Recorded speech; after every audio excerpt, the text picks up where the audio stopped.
What's up, everybody, and welcome back to another episode of Scouting the Fins. I'm your co-host, Hussam Patel. We're part of the Three Yards Per Carry podcast network, which is also part of the Five Reasons Sports Network. I'm joined by my co-host, Coach Smith. Coach, how we doing today? So I'm doing well. As we were talking about off air before this, getting ready for our high school camp, leaving tomorrow morning, but wanted to get this one in before we left. Today we are bringing back a guest that we had last offseason. I think he's our first return guest, one of the top minds in offensive breakdowns. And if you've been following the Dolphins under Mike McDaniel, you've probably come across some of his offensive manuals, and he's written those for all 3 seasons under McDaniel. And he's also got a bunch of other teams. I've got all 3 of the Dolphins ones on my shelf. They're definitely must reads for anyone that wants to understand the offense beyond the highlight reel. His work bridges that, the film study, the trends, and the schemes. We're looking forward to, once again, tapping into his insights on what Miami's looking at for the 2025 season. So I want to welcome back to Scouting the Fins, Bobby Peters. Thanks for having me, guys. Excited to chat about the Dolphins offense. Yeah, man. I mean, you've written the last 3 seasons of the Dolphins under McDaniel. Both of us reading the 2022, 2023, and 2024 game planning. But last year, when you were on the show, we were really excited to see the evolution of Mike McDaniel's offense from 2023 to 2024. But there was a bit of a step back. Obviously, some due to Tua's injuries and some other stuff as well. So, what are your thoughts on the Dolphins' 2024 offensive performance? Yeah, so from where I sit, they were still incredibly interesting. Like scheme wise, they did a lot of really good stuff still. I think a lot is made of, the Dolphins have a very hyper specific offense. There's certain things that they want to do and they're going to do every week, regardless of what the defense is doing, and they find ways to get that done. And Eric, I know you're a high school coach too, and I myself as a high school coach, like when you're going through a season, there's things that you do well, and you got to find ways to kind of dress them up and find ways to get to them. And I think Mike McDaniel does a great job at that. And obviously, there's still some holes in the Dolphins' offense, whether it be personnel wise or scheme wise. There's still some things that I think they could tap into that I think could help them out. Kind of round out and make a more full attack. Yeah, and as you know, the Dolphins traded Jonnu Smith to the Steelers, and Miami has to find a way to replace that production. I think part of it's going to be a heavier workload for Tyreek Hill and Jalen Waddle, just naturally going back to that. Not sure how much Nick Westbrook-Akine, the new big wide receiver 3 they brought in, as well as Darren Waller, who I'm not sure how much you've watched, but based on what you saw from Miami's offense, do you think they're going to struggle to replace the type of targets that Jonnu was getting in this system, with that combination of guys?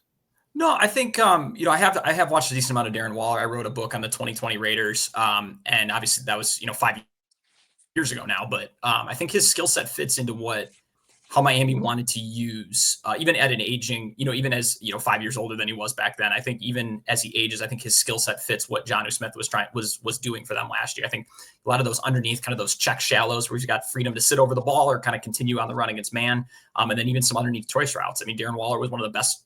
Him and Hunter Renfrow are 2 of the best choice route runners that I've studied in all the different manuals I've done. And I noticed towards the back half of the season last year, McDaniel started to dip his toes back into the choice concept package, something that he really hadn't used a ton of with, when Waddle and Hill were kind of, the feature guys. They were getting into different other aspects of their offense. So I think, I don't know if it's an apples to apples comparison, but I think that Waller can do some of the stuff they were trying to do with Smith. You're saying that, when Jalen Waddle and Tyreek Hill couldn't get the ball, it seemed as if the Dolphins kind of lacked an answer in routes, but you're saying that they had choice routes built in. So let's talk about those choice routes with Jonnu Smith.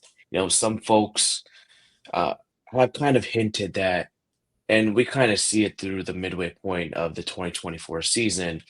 He was the only one keeping the Dolphins offense alive. He was more so the break the glass in case of emergency. Is there like a schematic fix to integrate, tight ends better in this offense now that Jonnu Smith is gone. You have Darren Waller, Julian Hill, who is primarily, a point of attack blocker. Or is this more so of a philosophical decision that McDaniel intentionally deprioritizes tight end usage? I think some of it's philosophical. I think, especially going back to the 22 season, when I think of the Miami Dolphins offense, I think of what I call it like the 18-yard stem family. So like what these routes are, they're routes that break anywhere from like 15 to 18. So those are those deep dig cuts over the middle. They're the deep bench routes, like those deep comebacks on the outside, and then any sort of like double moves or like high crossers that kind of fit into that family of concepts too. And we've got Tyreek Hill and Jalen Waddle. They're tremendous down the field at separating. So like you're going to live in that world. Doing so, those routes are the primaries, and then the tight ends and the running backs are kind of just like they'll chip protection or they'll check their protection responsibility. Then they'll run flats or they'll run those little shallow routes or over the ball routes that we were talking about, and they're kind of just like the check down, the afterthought. And I think once teams started taking away the stuff downfield, whether it be with too high coverages or different brackets and stuff. That's, I think, when those tight ends have to be able to work and separate against the underneath coverage. And I think there's, like I said, they started using choice routes more a little bit because they were like, all right, we're getting the stuff bracketed downfield. Okay, let's not have Tua hold on to the ball. Let's feature the guy underneath as the primary on those concepts. And in doing so, the tight end's going to get more touches. Yeah, and so, talking about another one of those kind of afterthoughts that you talked about, Nick Westbrook-Ikhine, again, he was brought in to be that big body wide receiver 3 that, has to block at a high level in this offense, and that seems like it's been something that Miami's been trying to find since McDaniel got here in terms of somebody that can do that consistently. And, you've written books over the last 3 seasons. How important is wide receiver blocking in this Mike McDaniel offense? And do you see Westbrook-Ikhine being a needle mover compared to what they've had in the past in that role? Oh, it's absolutely critical. I think, those years, when whether Mike was in San Francisco or even these recent years when he's been gone, their best rushing seasons come when their receivers are very involved in the run game. Now, there's a few different types of blocks. There's like, most dangerous man at the point of attacks. Like when you run an outside zone, they're in some versions, they're responsible for digging out a safety that's driving into the run fit quickly at the point of attack. So their block is literally like in the hole that the ball is intended to run to. And then something that the Dolphins that I've touched on a lot, in previous books and even in this one is their crack toss and their crack seal concepts. So what those do is they require a wide receiver to pin the end man on the line of scrimmage. But when you do that, the ball gets forced to the perimeter very quickly and very easily, especially when you got the speed that the Dolphins have had over the years at the running back position. Now that block, it's not an easy block, right? Now you're asking a receiver to pin, against a 4-down front, like a Nick Bosa type, right? Or against like the 5-down fronts, like a Khalil Mack, like a stand-up backer type, right? Like, so it's not an easy block, but if you can get a guy who can do that and make that pin down block and hold, block that guy down for 1 or 2 counts, I think, we've seen what happens in the Dolphins run game when the ball can get to the perimeter. I mean, just remember, the best example is that Broncos game from 2 years ago, right? They were just crushing the Broncos on crack toss and crack seal, and those wide receivers were just having a day with that block. And I think when this offense is at their best, that block is that block has been at the focal point of the system. Yeah. You talk about that Broncos game where they put up 70 points. In the McDaniel era, he's only had 2 games where the starting offensive linemen from camp to regular season have actually played. And some of that is due to injury, some of that is due to other stuff. But outside of the offensive line and wide receivers, running backs and tight ends aren't off the hook either. Coach and I noticed a lot of issues with protection pickups and lead blocking from Raheem Mostert, Devon Achane, Alec Ingold, Julian Hill, and even Jonnu Smith. It seems as if the Dolphins are trying to gear up more so towards 11 personnel in the run game. What are some things that, that position group can clean up to lead to a more effective run game against those 4-down fronts or even 5-down fronts in 11 personnel? Yeah, I think, like you said, like you alluded to, there were definitely a fair amount of busts up front, right? Where guys are working to, nobody's working up to the play side back, or you got 2 guys on the play side back, or no one's going to the backside linebacker. And I think some of that's due to the amount of volume the Dolphins carry in the run game. For someone like me trying to study and learn, it's a lot of fun because I like volume and I like seeing all the different variations. But if you're carrying too much week to week, guys can get confused. And I think some of that is, during the week, making sure your guys understand the game plan, making sure it's concise enough yet expansive enough to still, take advantage of the defense the way you want to.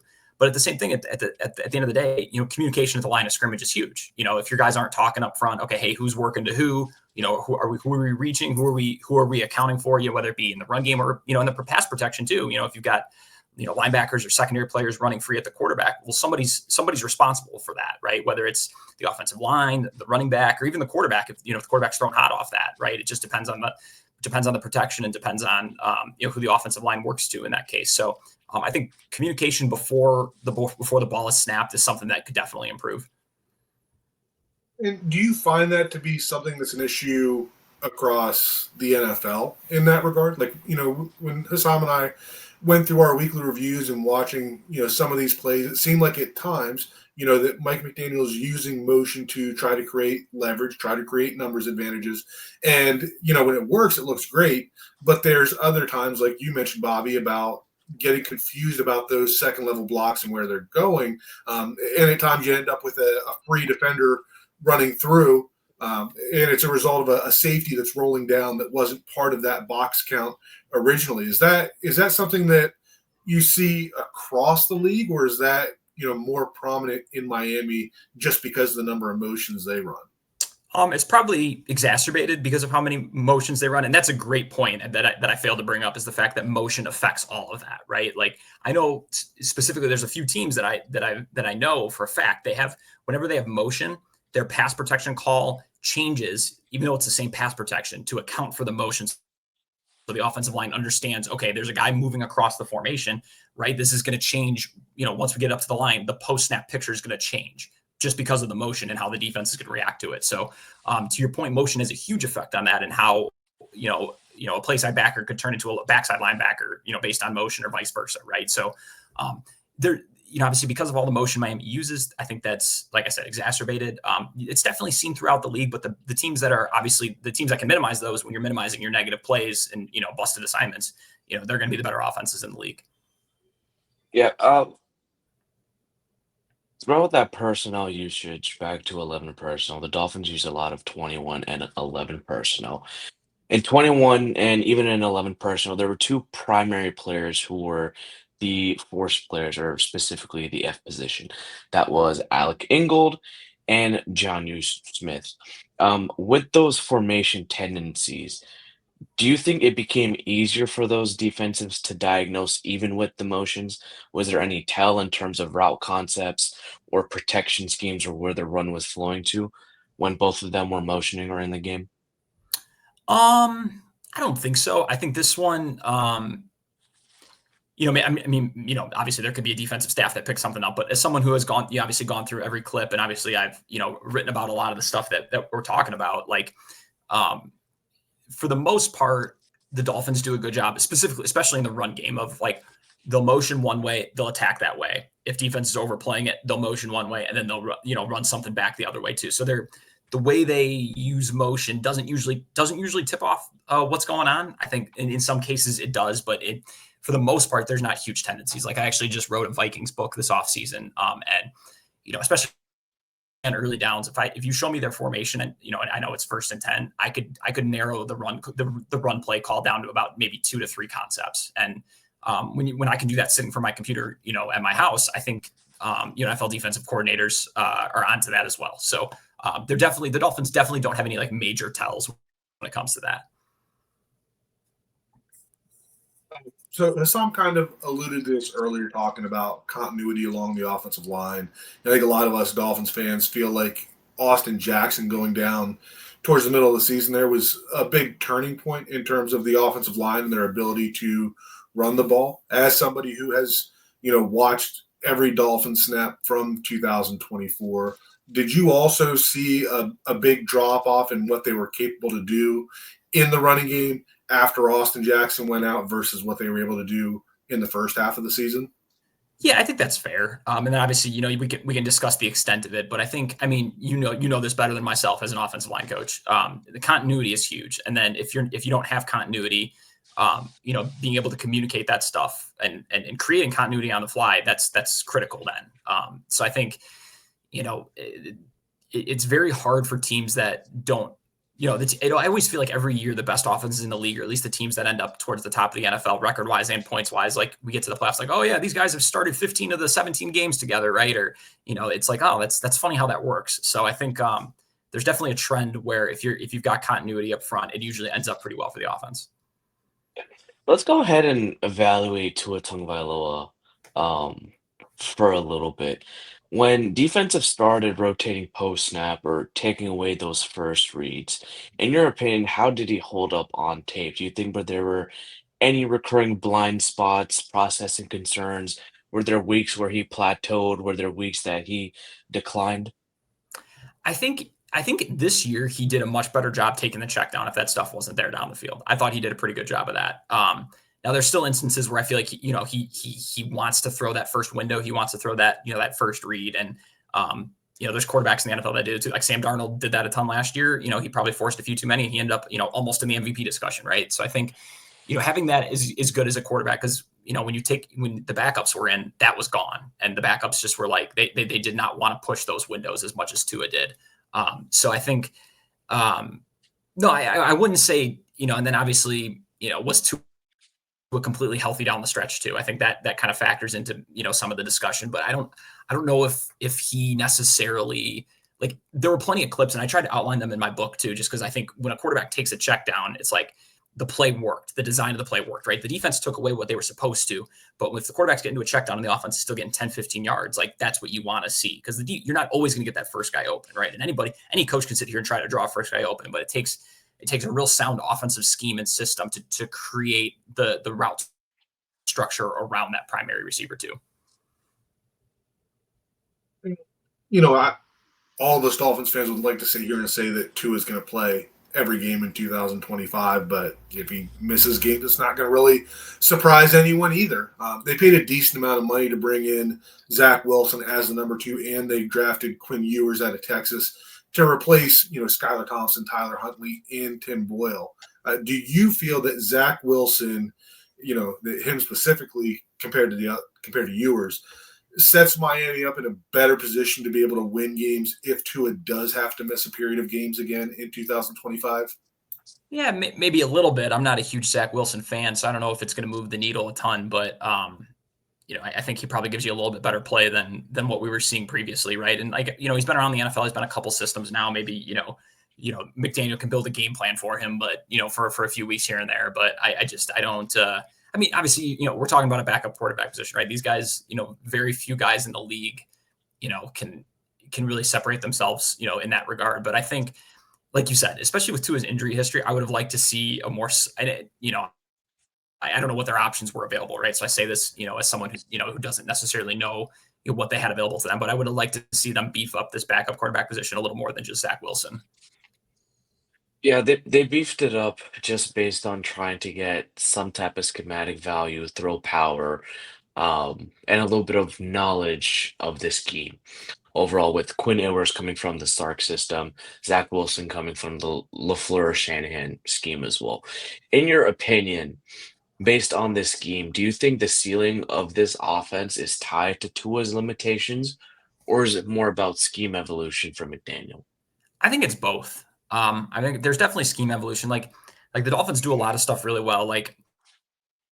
So I especially focused on this with them, but this is definitely something I've noticed throughout the NFL. Like last year, some of the best offenses using like the screen game in the NFL really took a step forward. And I think Mike McDaniel and the Dolphins were at the forefront of that. And I think teams were copying a lot of what he was doing. They took rules on traditional screens and kind of modified them a little bit to try to make them more efficient, and it worked. And then they even called some newer screens that I really haven't seen a ton of. So I outlined a ton of those in my 24 book because they were easy ways to create yards and space for fast guys, right? With that said, they ran a ton of them and kind of relied on them probably a little bit too much in certain situations. And I think that, especially with the backup quarterbacks in, right? They were trying to throw their bang or drift route a ton, and then they would try to throw screens. That was basically it, right? There wasn't a ton else there. And I think that over-reliance on certain aspects of the offense, they've got to be able to pivot at times. And I think, like I said, at some, they were really setting the trend in the NFL with that. But when you rely on it too much, I think it does create that ceiling of the offense. They need to be able to tap into other aspects of their system. I'm going to take this back to the offensive line a little bit here. I think that, again, watching all these snaps, that you'd agree there was an opportunity for the Dolphins guard play to improve from 2024, and their big free agent signing was James Daniels at one guard, and they traded up for Jonnu Smith out of Arizona in the second round. How important is improved guard play to the success of this offense? I know that me watching it, I've always felt like the tackles and the centers were more important in these outside zone schemes than the guards. But obviously for the Dolphins, there was room for improvement at the guard position as well. Yeah, I think where the Dolphins could create even more explosives, and I think at their best, they're good about this, is when those guards have to get up to the second level, taking a good angle to get up to the second level, getting bodies on those backers, getting those backers, creating that cohesion with the linebacker so that the linebacker can't, scrape off and then make the tackle at 5 yards, right? Because if you get these guys if you get Dolphins running backs in space, they've shown over the years they can take it to the house. And, when they're at their best, those guards, especially with outside zones, all the different ways Miami can call those and run those to create, to capture the edge, plus all the different crack tosses and crack seals we've discussed. That's great. We secure the edge, but if your linebacker is flowing over the top and we're not getting a guard on him, then, we're making a tackle, at 5 yards, around 5 yards past the line of scrimmage. So when those guards are playing their best, and if they're getting up to that second level, that's when you see the house calls. Yeah, and there were not a lot of house calls for Miami last season just because of how the offensive line injuries went and Tua being out. What defensive coordinators want to do specifically in the run game and the offensive line is attack the weakest offensive lineman. Now, structurally and schematically, the offensive line works as a whole. So when defensive coordinators are scheming up these pressures or these stunts or trying to disrupt either as from the pickers or the loopers or simulated pressures from defensive backs. How does the scheme account for that for an offensive lineman or two for the Miami Dolphins case? It was the two guards for the Dolphins. How does the scheme account for lower level talent? So specifically with pass protection, I think what needs to be sound is obviously assignment sound, right? We have to have answers. Who's responsible for who? Whether, like I said, whether it's the offensive line, running back, or the quarterback, that has to be clear. And for most part, in the NFL, that usually is clear. But specific to the looks that you're seeing each week, right? So sometimes you might get an unscouted look, but you still have to have rules in place to help guys out with that. So having that crystal clear, and then pre-snap communication. I think getting up to the line of scrimmage. Not a ton is on the quarterback protection-wise in the Shanahan system, right? And Mike McDaniel, obviously, I think adheres to a lot of that when it comes to his protection. So, the offensive line sliding to the potential threat that could be blitzing, right? Not working to a backer that's dropping into coverage, right? Making sure that the running back's not on, the fifth rusher, or if they run like a simulated pressure, we're not sliding to a guy. We're not sliding to one down offensive lineman and our running back's picking up the fourth guy, right? I think making sure we're turning the protection to the potential blitz threats, I think could help them out, because obviously if we're working to that, now we're getting our best blockers on their blitzers coming from depth. So I think when you're sound in those areas, you allow your offensive linemen, number one, they're put in better positions, like physically on the field, but also they're given the confidence that they're gonna be able to play better because they're being put in good positions schematically. Coach, do you think Liam Eichenberg and Robert Jones were put in good positions, or do you think it was just the talent level for those two guards last season? That's a tough one for me to answer. You going through the book, I wasn't going through it with like a pass protection evaluation standpoint, but there's definitely teams, and this is, I think we can all remember the Super Bowl incident where, Brock Purdy got pressured on that fourth down with an unblocked guy coming in. Like, there's definitely some issues with the Shanahan style of pass protection. And when you watch it on tape, defenses can take advantage of it. So I think there's definitely ways, that they can be helped out scheme wise. But at the same time, like I said, I don't know. I didn't specifically, I wasn't, if a guard or a center got beat in pass protection, I usually didn't write about that clip in the game planning book. So I would usually, unless like something crazy was caught my eye with the downfield stuff. But no, I think there's definitely scheme ways they can help them. Right. But yeah. Coach Smith, that's the question for you too. Yeah, he would be much better at answering that than me. You asked the wrong guy.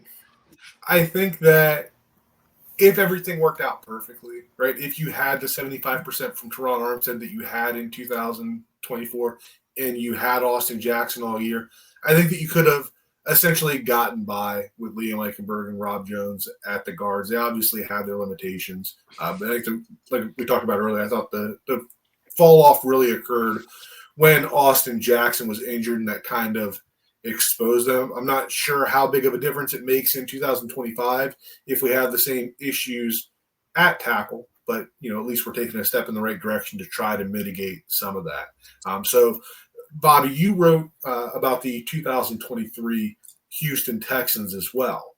Bobby Slowik worked with Mike McDaniel in San Francisco, and now he has come to Miami as a offensive assistant. Are there things from that 2023 Texans offense that's different than what you saw with the Miami offense that you feel like they can bring and that we could look for this coming year?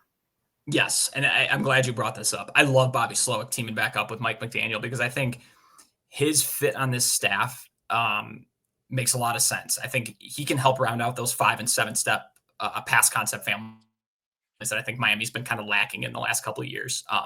I think the Texans, especially in 23, I mean, they have plenty of issues in 24, especially protection wise, but pass concept wise, they were getting guys open.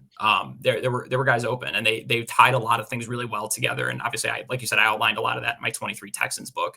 And I think when you take the best of that and you bring it in with what Miami does well, I think now we're really creating like a soup, like kind of that souped up like version of the 49ers offense that we all remember, over the last few years. So I absolutely love him coming on staff, and I'm hoping that marriage works well. Do you think that specific wrinkle or adjustment on the 5-7 step drops could solve those recurring offensive stalls, especially situationally on third downs and potentially red zone snaps? Yeah, because what they were doing is they're getting the primary receiver open. So you're getting the ball out sooner, right? Your quarterback's not having to look to 2 to 3 to 4 to, we're not asking the offensive line to block as long. So we're getting the ball out sooner, and you're building confidence, right? If Tua is at his best when he's getting the ball at the top of his drop, letting that thing rip, right? Getting the ball out quick. And, when you've got sound 5 and 7 step concepts, that's, in your game planning, guys open on that regard. I think that's what every coach in the NFL, that's their job. I was talking to someone in the league that's on a coaching staff a month or two ago. And, he said it's especially on the offensive pass game side, it's a race to who can design the first read and the progression open as many times as you can in a game. That's kind of like what coaches are trying to do and what they're paid to do. And I think that's Bobby Slowik did a pretty good job of that when he was in Houston. I think combining that with the talent that Miami has and what they're good at, on the periphery, right? The outside running game with outside zone crack toss, the screen game. I think once you tie all that together, I think we're really working with something here. Yeah, what they really struggle the Dolphins have over the last 2 to 3 seasons is cover 2, inverted cover 2, and cover 4 concepts. So can Yes. those, wrinkles or adjustments help to minimize the downside against 2 and 4? That's very true. I've definitely noticed, especially like 2 invert. I remember it was like the Houston game that it gave it trouble.